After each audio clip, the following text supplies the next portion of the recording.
जब इंसाफ का नाम लिया जाता है, जब हक और बातिल के बीच फ़र्क की बात होती है, जब अल्लाह के खौफ से कांपने वाले दिलों का जिक्र आता है, तो एक नाम अपने आप ज़ुबान पर आ जाता है। हज़रत उमर इब्नुल ख़त्ताब रज़ी अल्लाहु अन्हु। वही उमर जिनसे शैतान भी रास्ता बदल लेता था। रसूलुल्लाह सल्लल्लाहु अलैहि वसल्लम ने फरमाया कि उमर जिस रास्ते से चलते हैं, शैतान उस रास्ते को छोड़कर दूसरा रास्ता पकड़ लेता है।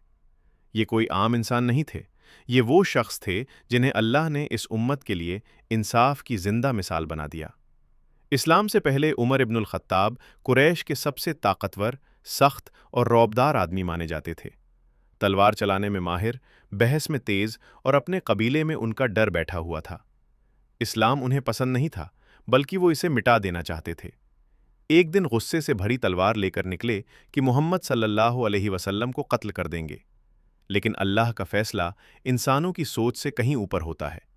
रास्ते में उन्हें पता चला कि उनकी ही बहन और बहनोई इस्लाम कबूल कर चुके हैं। गुस्से में उनके घर पहुंचे, लेकिन वहां जो हुआ उसने उनकी पूरी जिंदगी बदल दी। जब कुरान की आयतें पढ़ी जा रही थीं, ताहा, हमने तुम पर कुरान इसलिए नहीं उतारा कि तुम मुश्किल में पड़ जाओ, तो वही उमर जिनका दिल पत्थर से ज्यादा सख्त था, कांप उठा। आंखों से आंसू बहने लगे। उस वक्त उन्होंने कहा, यह कलाम इंसानों का नहीं हो सकता। वहीं उनका दिल झुक गया। और फिर वही उमर जो नबी सल्लल्लाहु अलैहि वसल्लम को कत्ल करने निकले थे, कलिमा पढ़ने के लिए दारे अरकम पहुंच गए। जब उन्होंने इस्लाम कबूल किया, मक्का अल्लाहु अकबर की आवाज से गूंज उठा। मुसलमानों को पहली बार हौसला मिला, ताकत मिली। रसूलुल्लाह सल्लल्लाहु अलैहि वसल्लम ने पहले ही दुआ की थी कि ए अल्लाह, इस्लाम को उमर इब्नुल ख़त्ताब या अबू जहल में से किसी एक के ज़रिए ताकत दे, और अल्लाह ने उमर को चुन लिया। इसी वजह से नबी सल्लल्लाहु अलैहि वसल्लम ने उन्हें अल फारूक कहा, हक और बातिल में फ़र्क करने वाला।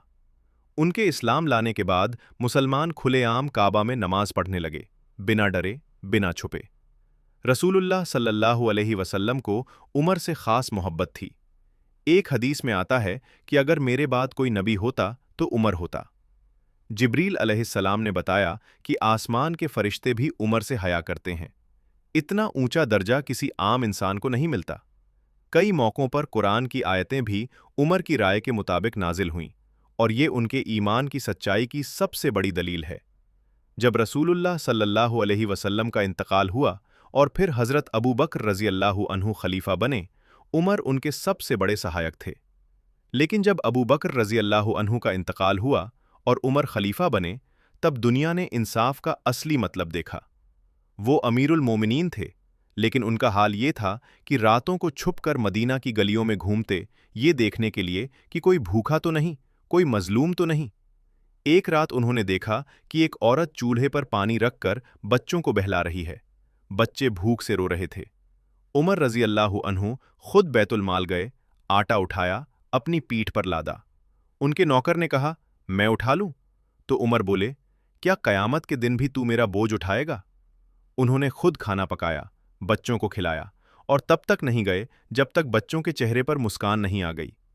उनका इंसाफ ऐसा था कि बादशाह कांपते थे। एक बार मिस्र के गवर्नर के बेटे ने एक आम आदमी को मारा। मामला उमर तक पहुंचा। उमर रज़ी अल्लाहु अन्हु ने उसी आम आदमी को कोड़ा दिया और कहा, अब तू बदला ले। फिर गवर्नर से कहा, तुमने लोगों को कब से गुलाम बना लिया, जबकि उनकी मां ने उन्हें आज़ाद जना था। ये था उमर का इंसाफ। उनका डर अल्लाह से था, किसी इंसान से नहीं। वो कहा करते थे, अगर फुरात के किनारे एक कुत्ता भी भूखा मर गया तो उमर से पूछा जाएगा। इतनी बड़ी सल्तनत होने के बावजूद उनके कपड़ों में पैबंद होते थे, खाना सादा होता था, और दिल हमेशा अल्लाह के सामने झुका हुआ रहता था। आखिरकार वो दिन भी आया जब एक फज्र की नमाज में एक मजूसी ने उन पर हमला किया। खून बह रहा था, लेकिन उमर रज़ी अल्लाहु अन्हु की फिक्र ये नहीं थी कि मैं मर रहा हूं, बल्कि ये थी कि नमाज पूरी हो। जख्मी हालत में भी उम्मत की फिक्र करते रहे, और जाते जाते ऐसी मिसाल छोड़ गए जिसे क़यामत तक कोई भूल नहीं सकता।